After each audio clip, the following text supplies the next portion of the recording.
Miss universe बनना dream come true है। ये हर किसी के लिए सपने जैसा है, जिसे देखा था पंजाब की हरनाज ने, जिसे उन्होंने 2021 में पूरा कर लिया। लेकिन हरनाज का एक और सपना है जो अभी पूरा नहीं हुआ। उसे पूरा करेंगे टाइगर श्रॉफ। विद्या बालन की स्टाइल में कहें तो बागी 4 से हमें चाहिए बस एंटरटेनमेंट, एंटरटेनमेंट एंड एंटरटेनमेंट। पर फिलहाल तो सबको चाहिए अपडेट्स, अपडेट्स और बस अपडेट्स। लेकिन बागी के लोग तो कहीं गायब ही हो गए, जैसे कोई मिशन पर गए हो। पर इसी में टाइगर ने जो पिक्चर पोस्ट की, उसे देखकर फैंस को अब न सिर्फ उनकी बल्कि फिल्म की भी चिंता होने लगी है। तो बताइए वो कौन सी पिक्चर है जिसने टाइगर के फैंस को ऐसी टेंशन दे दी है। बिडू जैकी दादा का बच्चा बोले तो टाइगर श्रॉफ के हाथों में डंबल्स होना, इसकी तो हमें आदत सी हो चुकी है। पर कभी इन डंबल्स वाले हाथों में कोई अगर माइक पकड़वा दे तो कितना मजा आएगा ना बिडू। कभी कभी लगता है कि टाइगर श्रॉफ की जिंदगी में अब बस दो ही चीजें बची, एक तो है जिम और दूसरी है बागी सीरीज। ये बंदा हर बागी सीरीज के साथ लौटा ही आता है अपने डोले शोले दिखाने। भाई ये तो मानना पड़ेगा कि जिस तरह से खिलाड़ी कुमार सुनने के बाद अक्षय कुमार की याद आती है, सिंघम कहने के बाद अजय देवगन की याद आती है, दबंग खान कहने के बाद भाईजान की याद आती है, वैसे ही बागी कहने के बाद सिर्फ टाइगर श्रॉफ की याद आती है। मतलब ये तो ऐसा है जिससे पानी बोलते ही बोतल का ख्याल आए। लेकिन टाइगर के लिए बागी बनना कोई मजाक नहीं है, क्योंकि बागी 4 का हाइप अब और भी ज्यादा बढ़ गया है। क्योंकि इस ब्लॉकबस्टर फ्रेंचाइजी में अब मिस यूनिवर्स 2021 हरनाज संधू अपना बॉलीवुड डेब्यू कर रही हैं। मतलब एकदम beauty with action. Producer Sajid Nadiadwala जो नए टैलेंट लॉन्च करने में एक्सपर्ट हैं, टाइगर श्रॉफ और कृति सैनन को याद करो, अब हरनाज को भी अपने एक्शन धमाका यूनिवर्स में ला रहे हैं। फिल्म के डायरेक्टर हैं ए हर्षा। कास्ट में टाइगर श्रॉफ, संजय दत्त, सोनम बाजवा नजर आएंगे, यानी कि एकदम पैसा वसूल कॉम्बो। हरनाज ने अपने सोशल मीडिया पर अपनी एक्साइटमेंट शेयर करते हुए लिखा, 12 दिसंबर मेरे लिए हमेशा यादगार रहेगा।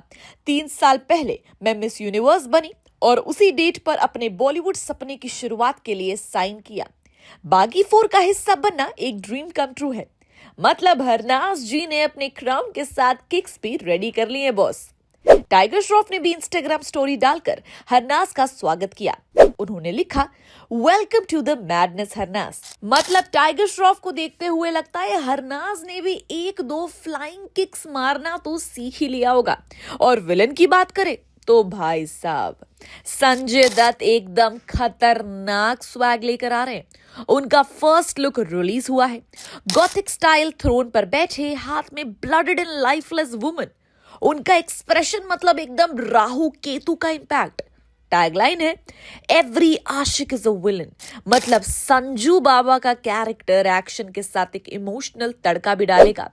बागी 4 में टाइगर के action sequences and tiger Sanjay की जोड़ी काफी ज्यादा आग लगाने वाली है एंड फैंस लिटरली बहुत एक्साइटेड है, ट्रस्ट मी। तो बागी टाइगर श्रॉफ ने अपने इंस्टाग्राम हैंडल पर एक पिक्चर पोस्ट की, जिसमें उनके मेसी बाल और थकी हुई आंखें दिखाई दे रही हैं। उनका एनर्जेटिक स्टाइल तो कहीं गायब ही हो गया। अब टाइगर श्रॉफ की फोटो हो या वैसी ही हो, ये कोई इमेजिनेशन नहीं हो सकता। ये फोटो ऐसी निकली जिसे देखने के बाद टाइगर के फैंस को टेंशन होने लगी है। जहां बागी 4 की अनाउंसमेंट हुई, वहां टाइगर का ऐसा हाल क्यों हो गया? ये इसलिए है बिकॉज टाइगर कुछ ही दिनों पहले डेंगू से रिकवर हुए हैं। उनकी हालत कुछ ठीक नहीं है, बट डेफिनेटली वो मिशन पर तो निकले हुए। और अब ये बागी 4 की शूटिंग कब शुरू करेंगे, this is a big question.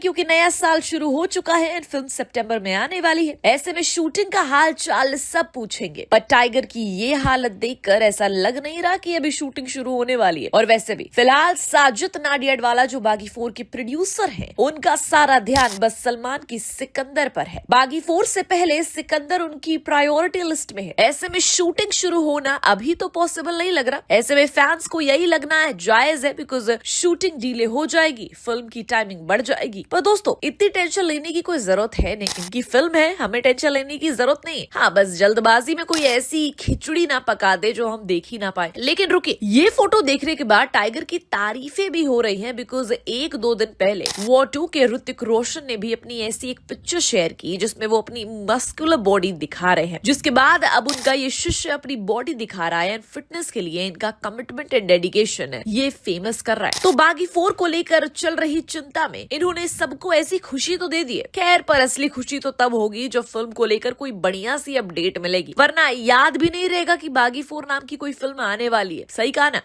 पर माइक पकड़वा दिया इसका मतलब ये नहीं कि कोई स्पीच देना है, बल्कि ये माइक टाइगर के अंदर का वो टैलेंट बाहर निकाल सकता है जो कब से कह रहा है कि मुझे बाहर निकालो।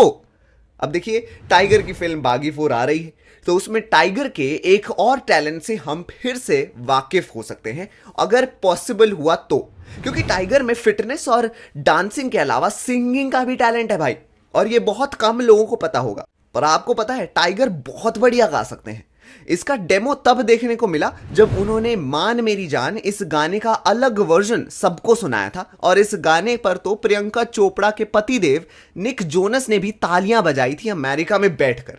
खैर, पर अभी अगर हम स्पेसिफिकली बागी फ्रेंचाइजी की बात करें तो टाइगर की फिल्म बागीवान और रोमांटिक सॉन्ग सब तेरा वो गा चुके हैं। मतलब जहां टाइगर फिटनेस के मामले में ऋतिक रोशन की दूसरी कॉपी लगते हैं, वही सलमान खान को भी उन्होंने गाने के मामले में कॉपी किया है, क्योंकि सलमान भी कभी कभी अपनी फिल्मों के लिए गाना तो गाते ही हैं। पर ये हो गया बागी का एग्जाम्पल। पर टाइगर की फिल्म हीरोपंती 2 का एग्जाम्पल भी हम यहां ले सकते हैं, क्योंकि हीरोपंती 2 का मिस हैरान नाम का एक गाना है, उसमें भी टाइगर ने अपनी आवाज दी है। सच में इस बंदे ने तारीफ करने का एक और रीजन हमें दे दिया।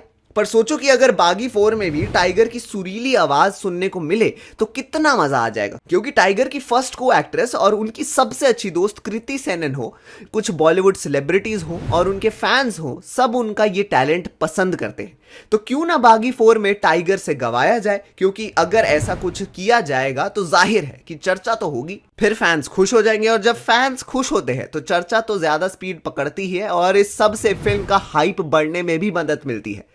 तो टाइगर के इस टैलेंट को एक्सप्लोर करने से एक अलग ही फ्लेवर डलवाया जा सकता है, क्योंकि लोग अभी तक यही समझ रहे हैं कि टाइगर को सिर्फ एक्शन ही आता है, और ऐसा एक्चुअली में नहीं है। बंदे में बाकी टैलेंट भी है जिसे दुनिया के सामने और अच्छे से लाने की जरूरत है। तो क्या आपको भी लगता है कि बागी 4 में टाइगर का एक गाना होना चाहिए? पर टाइगर के डोले शोले फिल्म को नहीं बचा सकते, बल्कि फिल्म को बचाने के लिए फिल्म का राइटर जबरदस्त होना जरूरी है, जिसके दिमाग से आए एक क्रिएटिव स्टोरी। पर बागी 4 के राइटर का नाम सुनकर तो टेंशन और होप दोनों भी नजर आते हैं। अब बागी 4 के राइटर है रजत अरोड़ा, और ये नाम बागी 4 के प्रोड्यूसर साजिद नाडियाडवाला की फिल्मों से सुनाई देता है, जिसमें हमें याद आती है इनकी किक, जिसने 400 करोड़ कमाए। फिर इन्होंने डर्टी पिक्चर की भी कहानी लिखी थी, जिसने 117 करोड़ कमाए 18 करोड़ के बजट में। फिर once upon the time in Mumbai और once upon the time in Mumbai दोबारा जैसी अजय देवगन की गैंग वॉर स्टोरीज के करता धरता भी यही है, और ये फिल्में बॉक्स ऑफिस पर बहुत चली थी। फिर अक्षय कुमार की गब्बर इज बैक फिल्म ने 135 करोड़ कमाकर बॉक्स ऑफिस पर जो हल्ला मचाया, उसमें भी इनका कंट्रीब्यूशन था। फिर अजय देवगन की बादशाहो, जिसे क्रिटिकल रिस्पांस मिला, वो भी 123 करोड़ का जबरदस्त कलेक्शन करके छा गई। रजत सिर्फ अपनी कहानियों में ही कंट्रीब्यूशन नहीं देते, बल्कि जबरदस्त डायलॉग्स में भी अपना कंट्रीब्यूशन देते हैं। किक हो, द डर्टी पिक्चर हो, इनके डायलॉग्स आपको हमेशा याद रहेंगे। फिर अगर थोड़ी और तारीफ करें तो इन्होंने कैप्टन मार्वल जैसी अमेरिकन सुपर हीरो फिल्म के हिंदी वर्जन की कहानी लिखी, डायलॉग्स लिखे और स्क्रीन प्ले भी लिखा। तो ये रही उनकी शुरुआती की फिल्मोग्राफी, जिसके सुनने के बाद अंदर एक अलग यकीन जाग उठता है। इसलिए उम्मीद है कि बागी 4 के लिए भी यही अपना क्रिएटिव दिमाग लगाएंगे और कुछ अलग परोसने की कोशिश करेंगे। पर वहीं इनकी फिल्मोग्राफी में हीरोपंती 2, तड़प जैसी फिल्में भी है, जो कि नाडियाडवाला प्रोडक्शन का प्रोडक्ट है। ये ऐसी फिल्में हैं जिसे ना कोई कहानी बचा सकी, ना कोई स्क्रीन प्ले बचा सका, ना कोई डायलॉग, ना परफॉर्मेंस। ऐसे में नाडियाडवाला प्रोडक्शन के साथ रजत अरोड़ा का पिछला काम अच्छा नहीं है, तो थोड़ी टेंशन तो होगी। पर फिर भी नाडियाडवाला ने इन पर अभी भी यकीन दिखाया है। पर रजत को अपनी पिछली हिट फिल्मों की तरह अब कुछ नया डिलीवर करना ही पड़ेगा, क्योंकि आज का मार्केट कंटेंट को किंग डिक्लेयर कर चुका है। ऐसे में इनकी स्टोरी में इतना दम होना चाहिए कि बागी 4 को ऑडियंस का प्यार मिले, और इनकी स्पेशलिटी इनके पंची डायलॉग्स है। तो इस बार अगर कुछ मेमोरेबल डायलॉग्स भी हमें सुनने को मिलेंगे तो मजा आ जाएगा। अब टाइगर उसे किस तरह से डिलीवर करेंगे ये अलग बात है, पर रजत को बागी 4 को सुपर हिट बनाने के लिए अब कुछ यूनिक और इंटेंस डिलीवर करने की जरूरत है, तभी ऐसी फिल्म को लेकर इंटरेस्ट और बढ़ सकता है। वो बागी बनने से पहले ट्रेनिंग करने के लिए ऐसा पसीना बहाते हैं जैसे सारा गंगा जल पी लिया हो, और अब बागी 4 के लिए भी टाइगर फिर एक बार वही कर रहे हैं। तो दरअसल बहुत दिनों से टाइगर श्रॉफ के फैंस सोशल मीडिया पर पूछ रहे हैं कि बागी 4 को लेकर कोई अपडेट क्यों नहीं मिल रहा है, बिकॉज उनके फैंस को उनकी हर फिल्म को लेकर कंसर्न होता है। पर अब इस पर टाइगर क्या कह सकते हैं जब तक मेकर्स ही शूटिंग शुरू नहीं करेंगे। तो टाइगर ने अपने एंड से तो तैयारी शुरू कर दी है, जिसके चलते उन्होंने अपनी इंस्टाग्राम स्टोरी पर एक वीडियो शेयर की जिसमें वो वर्कआउट करते नजर आते हैं, वो भी 60 किलो के 2 डंबल्स दोनों हाथ में लेकर। तो उनके पसीना बहाने वाले वर्कआउट तो वो डेफिनेटली कर ही रहे हैं। एंड कैप्शन में उन्होंने लिखा था the quest for greater power continues #60s। और ये जो उनकी वर्कआउट के वीडियो वाली पिक्चर दिख रही है उसमें उनका बागी 4 वाला लुक ही नजर आ रहा है। वैसे सलमान खान और टाइगर में एक चीज तो कॉमन है, जैसे सलमान को किक में अपनी किक में मजा आता है, टाइगर को दूसरों को किक मारने में, और जैसे सलमान की किक से बॉक्स ऑफिस हिल जाता है वैसे टाइगर की किक से दुश्मन हिल जाते हैं। तो ये जो ट्रेनिंग टाइगर ले रहे थे उनके ट्रेनर के साथ, उसमें उन्होंने हवा में जंप मारते हुए अपने ट्रेनर के ऊपर ही एक पावरफुल किक मारने का काम किया। और ये देखने के बाद उनके लाखों करोड़ों फैंस को ये लग रहा था कि इस किक को बिग स्क्रीन पर देखने में कितना मजा आएगा। वैसे अब अगर टाइगर ऐसी कोई ट्रेनिंग ले रहे हैं तो हो सकता है कि बागी 4 में हमें समथिंग न्यू, समथिंग डिफरेंट देखने को मिले। वैसे भी इस बार bloodier mission with a lot of action है और टाइगर का नया अवतार देखने को मिलने वाला है, तो टाइगर की किक में कुछ नयापन होना तो जरूर चाहिए। पर कुछ भी कहो, जिस तरह की ट्रेनिंग वो ले रहे हैं उसमें वो एक्शन फिल्मों की दुनिया में कुछ ऐसा करने वाले हैं जो उन्होंने खुद अपनी पिछली फिल्मों में भी नहीं किया होगा। तो बस इतना ही कहेंगे कि get ready guys, Tiger Shroff आ रहे हैं।